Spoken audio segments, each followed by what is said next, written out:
Good afternoon. I'm here today to talk about infrastructure and jobs and our clean energy future, but I have to start by speaking about what millions of Americans know when they wake up every morning with worry, anxiety, and fear. We're still a country in crisis. The pandemic has affected more than 3 million Americans. It has cost more than 135,000 lives in climbing, and it shows no signs of slowing down. In just the last few days, 19 states reported record cases, including Florida, which saw more than 15,000 new cases in a single day. Hospitalizations and deaths, two of the most concerning indicators of Trump's failed response, are already unacceptably high, and they are rising. It's gotten bad enough that even Donald Trump finally decided to wear a mask in public. I'm glad he made the shift, but Mr. President, it's not enough. We won't be able to turn the corner and get American people back to work safely without presidential leadership.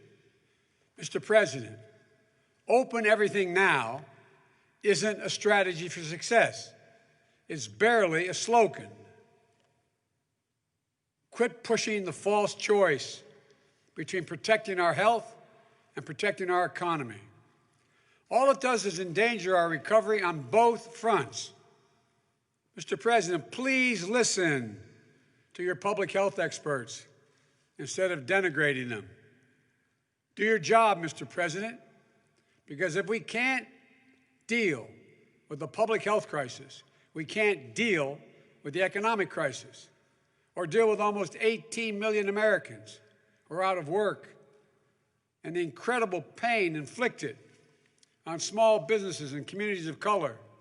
We can't deal with a climate crisis that could cost us and cast us into an even darker and more permanent shadow that would loom over the country and the world for a long time. And we won't be able to do what Americans have always done: come back stronger than ever before with the grit, toughness, and resilience that characterizes who we are. That's what I want to talk about today. Last week, I shared the outlines of my plan to build back better. A bold plan to build an economy of the future, not an economy of the past.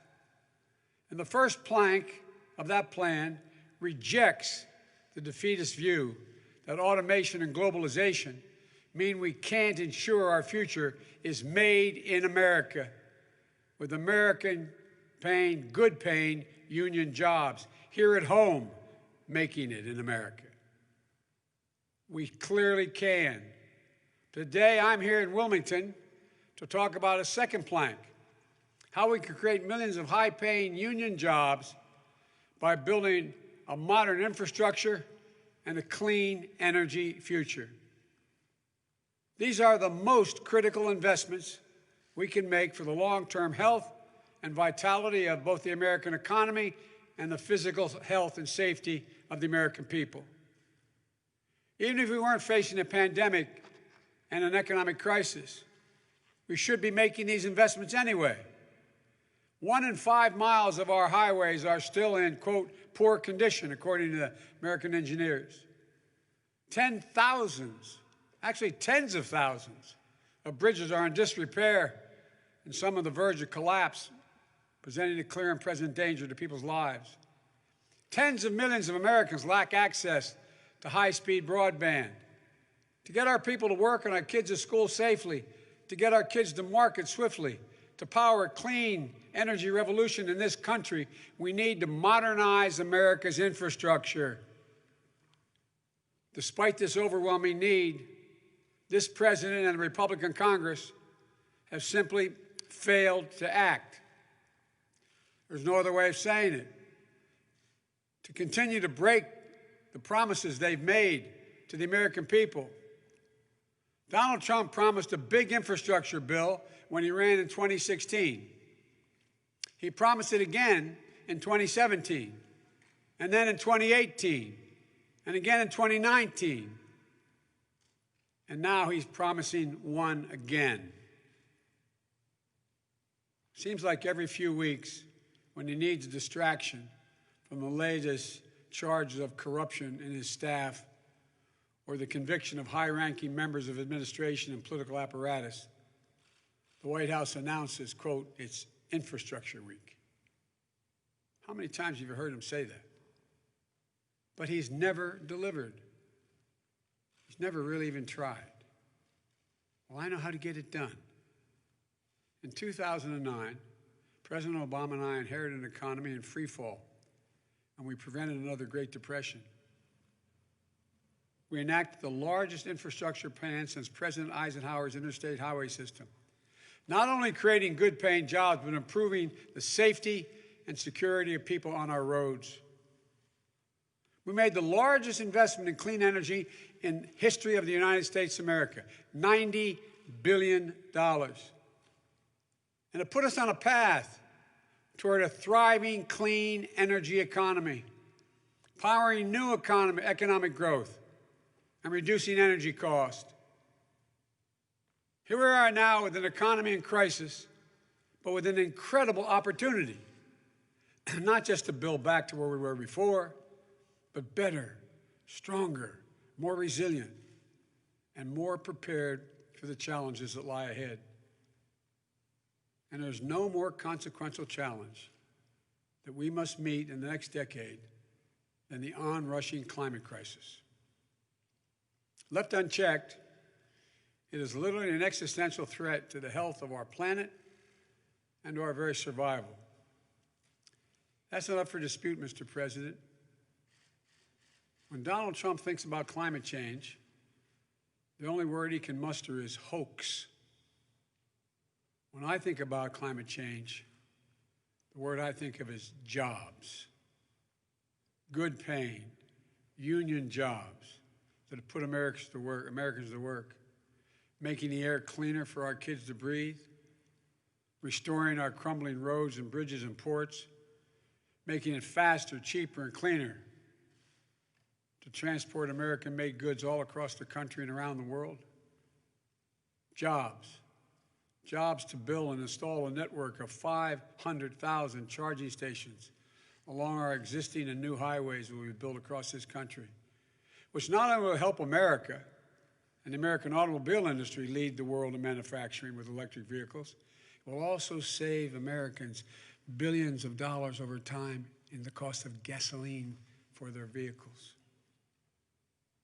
Jobs that lay the lines for the second great railroad revolution, which will not only slash pollution, will slash commute times and open up investment in areas connected to metropolitan centers for the first time. When Donald Trump thinks about renewable energy, he sees windmills somehow causing cancer. When I think about these windmills, I see American manufacturing, American workers racing to dominate the global market. I see the steel that will be needed for those windmill platforms, towers, and ladders that can be made in small manufacturers like the McGregor Industries. I was up in Scranton last week. I see the union-trained and certified men and women who will manufacture and install it all. I see the ports that will come back to life, the longshoremen, the shipbuilders, the communities they support.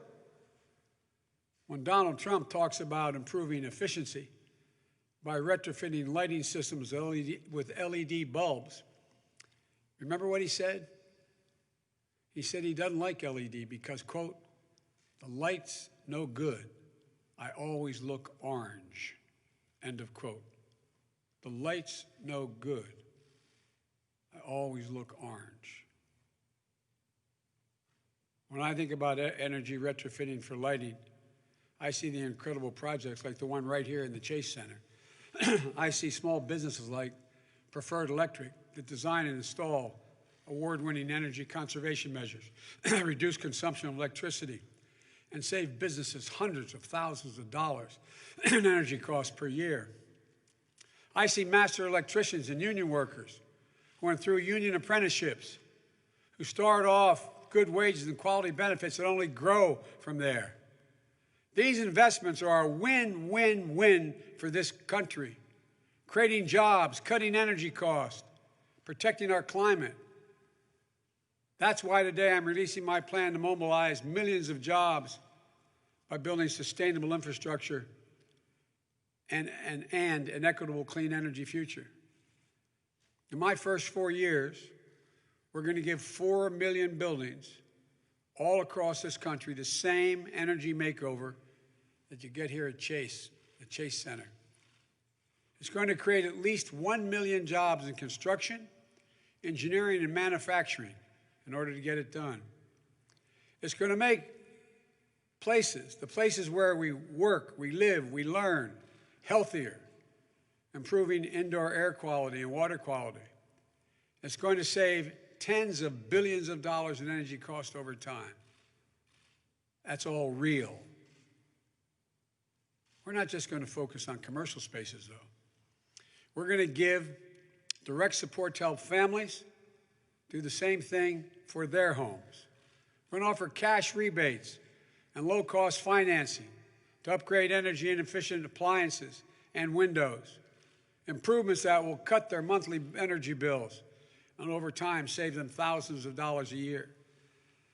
We're going to make a major investment to build 1.5 million new energy-efficient homes and public housing units will benefit from communities, all the communities, 3 times over by alleviating the affordable housing crisis, by increasing energy efficiency, and by reducing the racial wealth gap linked to home ownership.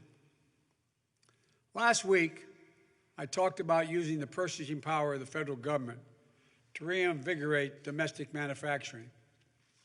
That's what we're going to do with the American automobile industry as well. The United States owns and maintains an enormous fleet of vehicles. And we're going to convert these government fleets to electric vehicles, made and sourced right here in the United States of America, with the government providing the demand and the grants to retool factories that are struggling to compete. The U.S. auto industry and its deep bench of suppliers will step up, expanding capacity so that the United States, not China, leads the world in clean vehicle production. We're going to make it easier for American consumers to switch to electric vehicles as well, not only by building 500,000 charging stations, but by offering rebates and incentives to swap older fuel-efficient vehicles for new, clean, made-in-America vehicles, saving hundreds of billions of barrels, millions of barrels of oil on an annual basis. Together, this will mean 1 million new, good-paying jobs in the automobile industry, its supply chain, and the associated infrastructure needed to get it done. We also know that transforming the American electrical sector to produce power without producing carbon pollution and electrifying an increased share of our economy will be the greatest spurring of job creation and economic competitiveness in the 21st century. That's why we're going to achieve a carbon pollution-free electric sector by the year 2035. We need to get to work on it right away. We'll need the scientists at the national labs, the land-grant universities, the HBCUs, to improve and innovate technologies needed to generate, store, and transmit this clean energy. We need the engineers to design them, the workers to manufacture them.